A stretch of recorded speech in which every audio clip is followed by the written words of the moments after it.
Assalamualaikum warahmatullahi wabarakatuh. Sampurasun, salam dan bahagia. Bapak dan Ibu guru hebat, saya Amas Rahmat, calon guru penggerak Angkatan 5, Unit Kerja UPTD SDN 2 Kota Manah, Kecamatan Sukasari, Kabupaten Purwakarta. Dalam kesempatan ini, saya akan merefleksikan hasil kegiatan pembelajaran saya di modul 1.4 tentang budaya positif.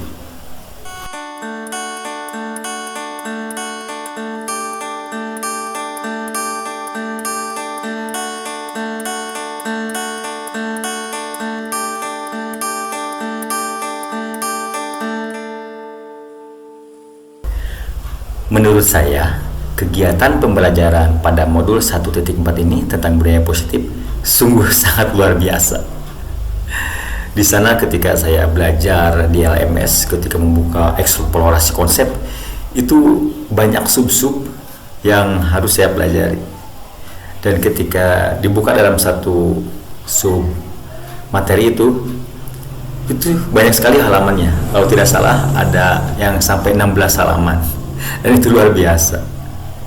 Tetapi di sisi lain, menurut saya itu merupakan suatu kebaikan. Kenapa? Karena di sana saya bisa mendapatkan banyak ilmu yang bisa merubah diri saya sebagai guru menjadi lebih profesional. Kemudian, apakah ada hambatannya dalam kegiatan tersebut? Jelas. Apa hambatannya? Banyaknya materi yang harus dipelajari dalam modul 1.4 ini lumayan menyita waktu, lumayan menyita tenaga dan pikiran. Kenapa seperti itu? Karena di luar tugas CGP ini, saya juga sebagai guru, sebagai bendahara, dan hal yang lainnya, saya harus mengerjakan tugas-tugasnya tersebut gitu. Makanya mungkin disinilah saya harus bisa mengatur waktu, membagi waktu, bagaimana caranya saya bisa melaksanakan semua tugas yang menjadi tanggung jawab saya. Terus bagaimana saya mensiasati atau menanggulangi hambatan-hambatan tersebut? Yang pertama, saya selalu memprioritaskan hal yang mana yang seharusnya dikerjakan terlebih dahulu, mana yang sifatnya lebih prioritas, itu yang saya kerjakan. Terus kedua, dimanapun, kapanpun, ketika ada waktu luang, saya tidak membuang-buang waktu.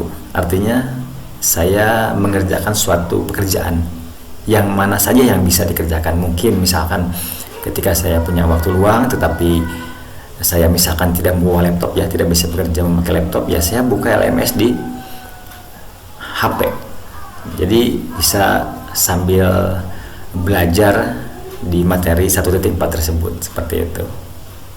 Yang keduanya, saya menjaga kesehatan supaya saya tidak sakit. Soalnya kalau misalkan sakit nanti ya jelas sangat terhambat, seperti itu.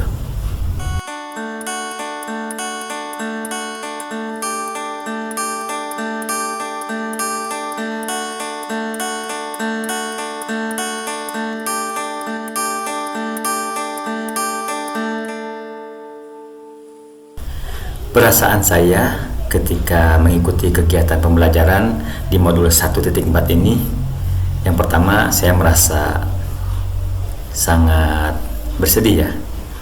Kenapa seperti itu? Karena sebelum saya belajar tentang budaya positif di modul 1.4 ini, ternyata apa yang saya lakukan sebagai guru itu masih banyak kesalahan.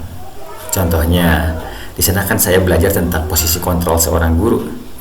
Ternyata posisi kontrol yang saya lakukan selama ini salah.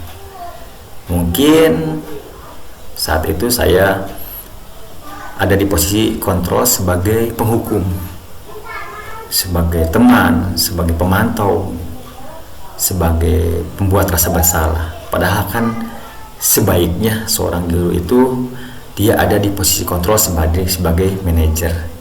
Nah, terus bagaimana yang selanjutnya?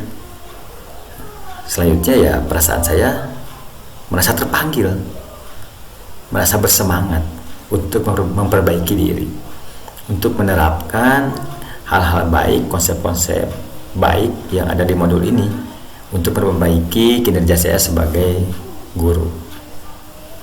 Selanjutnya, ketika saya melakukan aksi nyata di kelas, pada saat itu saya fokus mengajak anak-anak untuk membuat keyakinan kelas, karena saya memiliki keyakinan bahwa jika kelas, warga kelas, kesananya mungkin warga sekolah ya, sudah bisa menerapkan keyakinan kelas atau keyakinan sekolahnya dengan baik, insya Allah itu akan menciptakan budaya yang sangat positif di kelas atau di sekolah tersebut. Seperti itu. Dan ketika saya melakukan aksi nyata tersebut dengan anak-anak, saya melihat anak-anak sangat antusias, ya, mudah-mudahan kedepannya keyakinan kelas yang sudah kami buat di kelas 6 SDN 2 Kota Mana itu bisa dilaksanakan sebaik-baiknya, insya Allah, karena kami akan melaksanakannya secara konsisten.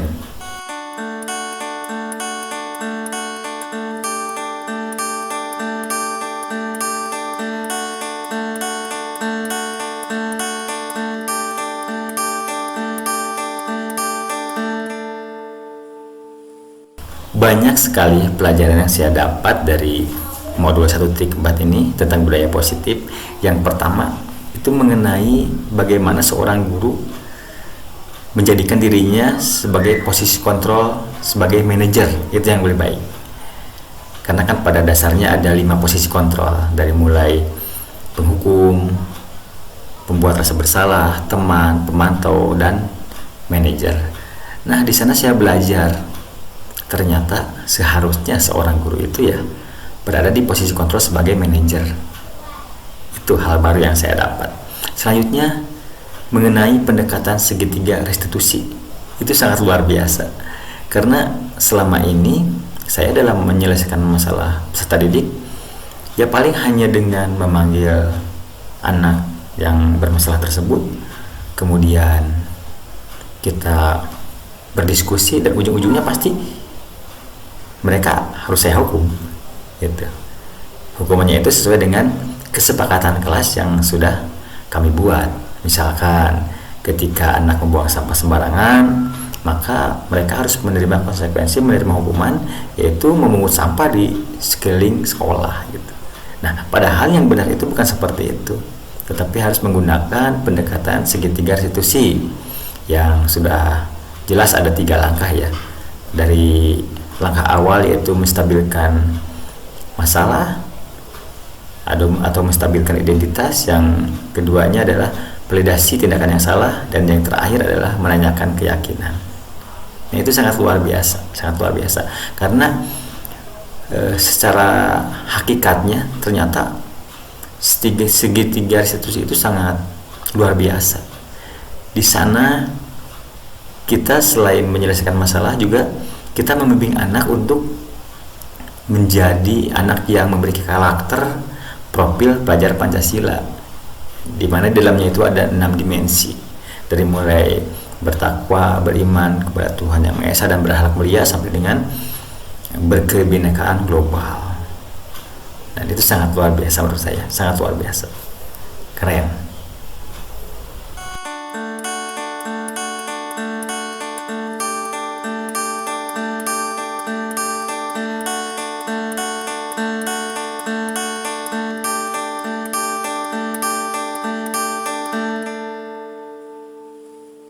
Untuk kedepannya, tentu saya akan menjadikan diri saya ini sebagai guru yang lebih baik dari sebelumnya.